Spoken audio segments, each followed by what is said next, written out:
Berita pilihan hari ini. Pelatih Malaysia puji kualitas pemain diaspora Indonesia dan bandingkan dengan negaranya. Dua negara ASEAN kepanasan langsung kebut ganti pelatih dan borong naturalisasi. Alhamdulillah, kerja keras PSSI membuahkan hasil baik.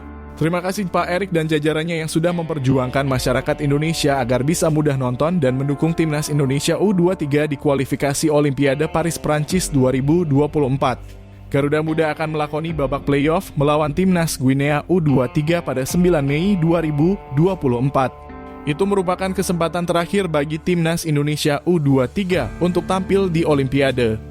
Timnas Indonesia U23 tak perlu berkecil hati, sebab kesempatan anak asuh Shin Tae-yong ke Olimpiade Paris 2024 masih terbuka lebar.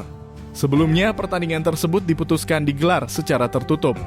Bahkan awalnya belum diketahui apakah laga penentu nasib itu akan ditayangkan langsung oleh televisi atau tidak.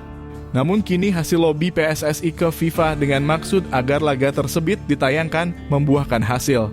Kini penggemar timnas Indonesia tak perlu risau. RCTI akan menyiarkan langsung laga timnas Indonesia U23 versus timnas Guinea U23 pada babak playoff Olimpiade Paris 2024. Dukungan tentu wajib diberikan bagi Marcelino Ferdinand dan kawan-kawan. Indonesia menginspirasi. Timnas Indonesia dalam beberapa turnamen terakhir telah menginspirasi negara-negara Asia Tenggara lainnya, terutama Filipina dan Vietnam, untuk mengejar kesuksesan yang sama.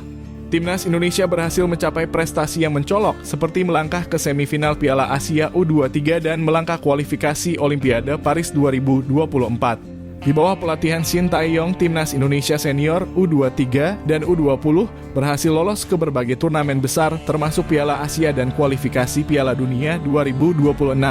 Kesuksesan ini memicu Filipina dan Vietnam untuk meniru langkah-langkah yang telah dilakukan oleh timnas Indonesia. Untuk bersaing dengan timnas Indonesia, kedua negara itu menunjuk pelatih baru di tim nasional jelang kualifikasi Piala Dunia 2026 yang sama-sama tergabung di grup F.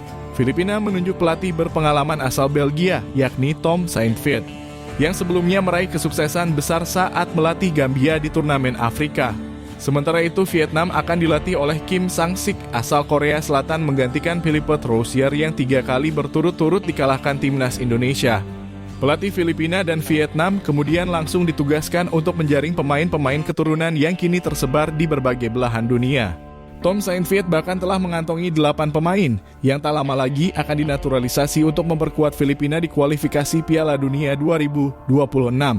Nama-nama tersebut diantaranya Rafael Obermeier, Anthony Markanich, Joseph Bacai, Zico Bailey, Dylan de Muynch, Johannes Sylvain, Jorn Martin Christensen, dan Adrian Ugelvik. Vietnam pun bakal melakukan hal yang sama meskipun mereka sudah mempunyai beberapa pemain keturunan seperti Dang Van Lam, Nguyen Philip, Mac Hong Kwan, dan Adriano Schmidt. Meski demikian, langkah Vietnam untuk mencari pemain keturunan di Eropa masih menemui banyak hambatan dan ini mendapat kritik oleh para pengamat setempat.